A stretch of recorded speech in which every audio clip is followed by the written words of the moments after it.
గోవా నుండి నారాయణపేటకు వస్తున్న కారును బైరంకొండ దగ్గర నారాయణపేట ఎక్సైజ్ పోలీసులు పట్టుకున్నారు. తనిఖీ చేస్తూ ఉండగా కారులో తరలిస్తున్న ₹1,00,000 విలువగల గోవా మద్యాన్ని గుర్తించారు.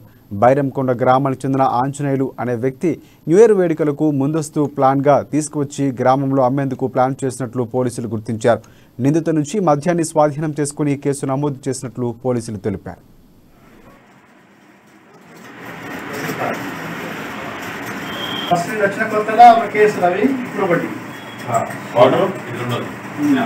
రూట్ వాచ్ నిర్వహిస్తుండగా నారాయణపేట నుంచి బైరంకొండ పోయే దారిలో కాపుగాచి చూస్తుండగా గోవా నుంచి అక్రమ మద్యం వస్తున్నట్టు మాకు నమ్మదగిన సమాచారం ఉన్నందున మేము అక్కడ రూట్ వాచ్ నిర్వహిస్తుండగా ఒక అనుమానాస్పద వెహికల్ స్పీడ్గా మా ముందు నుంచి వస్తుంటే దాన్ని ఆపినాము. దాని యొక్క నెంబరు TS06ED 0821 స్విఫ్ట్ డిజైర్ తెల్ల కారు.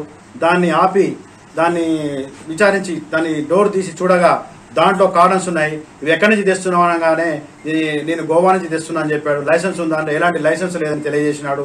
కాబట్టి ఆయన విప్పి చూడగా ఇది ఫర్ సేల్ ఇన్ గోవా అని ఉన్నది. ఈ అక్రమ మద్యం ఎలాంటి పర్మిట్ కానీ ఎలాంటి గవర్నమెంట్ రుసుము కట్టకుండా అక్రమంగా గోవా నుంచి తరలిస్తున్నట్టుగా గుర్తించి అతన్ని అదుపులో తీసుకొని స్టేషన్ తీసుకోవడం జరిగింది. దాంట్లో ఇంపీరియల్ బూ 13 కార్టన్లు ఫుల్ బాటిల్స్, తర్వాత రాయల్ స్టాగ్ 8 బాటిల్స్ 8 కార్టన్స్, తర్వాత రాయల్ స్టాగ్ డిబ్బులు 2 కార్టన్స్, సిగ్నేచర్ 1 కార్టన్, మొత్తము 26 కార్టన్లుగా గుర్తించాము. అతని పేరు రూట్ వాచ్ నిర్వహిస్తుండగా నారాయణపేట